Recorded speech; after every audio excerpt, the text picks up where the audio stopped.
This is my 2018 Toyota Camry LE that I owned for 2 years. 52,000 miles on it are driven already. In this list I've compiled 5 things that I hate about this Camry, this new generation as a whole. These are the 5 things these are my opinion, so I'm just going to share it with you guys today. Number 5, it's going to be the rear seat head and leg room. So basically the headroom in the rear seat has been reduced from the previous generation. My friend has a 2009 Camry and it's very spacious in the back. In this one here though, the seat is placed at my driving position of 6 feet tall, and I can barely I still brush on the rear seat. Should be a little bit more roomy around that.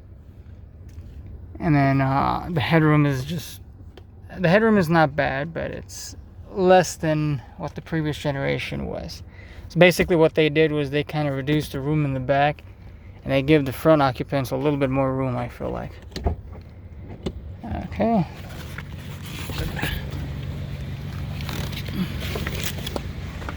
Number 4. The number 4 problem that I have on this car is the uncomfortable seats. It lacks some thigh support for taller people. The seat cushion is very firm and I feel like it's less padding than before. So what that does is, for me, I don't have a lot of thigh support and I don't have a lot of lumbar support. So I have to use this pillow so I can compensate for the back pain that I get. A little bit firm. Could be better on that cheap one. Now the thing is that for shorter stature people, this is a very comfortable car. I feel like this car is built for shorter people. For taller ones, it's a little bit, I felt like the Hyundai Sonata had a lot of room in it, as far as, or better type of support for taller people. Now, number 3 of this car, we gotta go inside the car. Okay. Number 3, first of all, before I start saying my number 3 item, I am going to say that the interior is very stylish.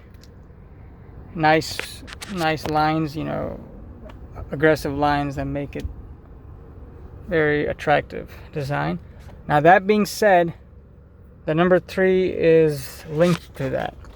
Because of this nice design though, it doesn't have a lot of space or storage space. You do have your 2 cup holders, but there could have been something here to put a phone or something like that here. And then this right here, there's some storage space in here. The only problem is accessing it is a little bit of an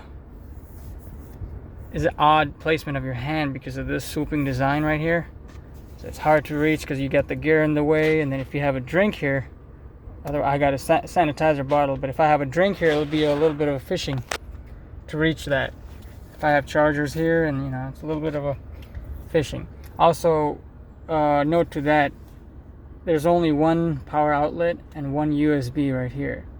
So I was expecting to see another 12-volt power outlet probably here or something, but Toyota does have 2 of USB ports, charging ports on the back side, so that's good. So all I do is I just feed the wire here, and I have another wire from the back to charge my phone. But I could have, they should have had another one of the 12 volts on this side or somewhere. And then the next thing is now this is a pretty big drive for me that I really don't see how this makes sense. This is the glove box. It is locking, and when you open it, it's not a deep design, so everything will fall out. And because of this style, there's not a lot of opening space to put stuff in there. It's a little bit of a hassle to put, and every time you open, if you stuff it a lot, the owner's manual is big as it is. If you stuff a lot of stuff, when you open it, everything's gonna fall out. So I have to arrange it in a way, like if I need something out of here, I gotta rearrange it and waste time with that. In different cars like the Honda Accord or the Hyundai Sonata, when you open the glove box, it's a deep, so nothing moves around while you're driving. And if you have less items in this glove box, while you're driving, you'll hear it move. So that I kind of don't see the sense in that. Because of the styling, they had to make that compromise, which I don't see why. You know, it's got to be practical. You know, I feel like that's not as practical. On a plus note, there is a coin holder. Some of the new cars, they don't have that. You know, I like to put my coins here. You know, in Florida, I live in Florida here. There's a lot of toll systems here, so you gotta have some coins on the side. Okay, so number 2. Number 2 is gonna be number 2 is gonna be one of my other gripes. The engine. This is based on the engine. It's a little bit too gritty sounding. It sounds, it's kind of noisy. It's kind of gritty. It's not you know, when you see a lot of cars, sometimes the engines can, you know, they can sound, I mean, they can be noisy, but they can sound really sweet. This one doesn't sound sweet. It feels like a cheap, gritty, very loud, obnoxious sound when you try to floor it. And, you know, even when you're driving normally, you can feel that, you know, grittiness. It's like a different type of sound, but the engine does have decent power. This one has 203 horsepower. So the power is good, and I feel like the engine could be a little bit more smoother and quieter.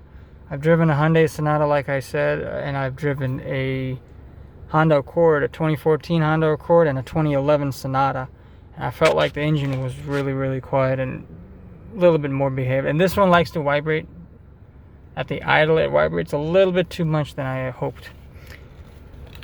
Last, number 1 item. That's one of my major gripes with this car, and I really, really, really, you know, if I really have to hate this car, this is the number 1 reason. Number 1 is going to be the transmission. The transmission, if you look online, it's a lot of complaints on that. So the transmission really, really, really steals away the power that the engine could provide. First of all, the transmission is very clunky. You know, it can't decide its mind. It's very indecisive. It's an 8-speed automatic transmission, but it feels like it's more geared for fuel economy. So it likes to race to the top gear in no time. So that makes the car seem a little clunky. And when you try to push the pedal, it takes a while to downshift. So you will feel that delay, and it's kind of clunky when it does. And you know, but upshifting is very smooth. But I feel like this transmission is completely geared for fuel economy. There's not a performance minded at all. And, you know, at first, you know, when I first got the car, I took it back to the dealership. I thought there was something wrong with it. And then I drove another one, and they had the similar driving characteristics. Even I recently drove a 2020 Toyota Camry SE with the 8-speed. Got the same feeling on that. They need to reprogram the transmission to make it a little better. But I guess not. But these are my 5 major gripes with this car. Stay tuned for my video for the 5 things that I do like about the car. Thank you. Have a good one.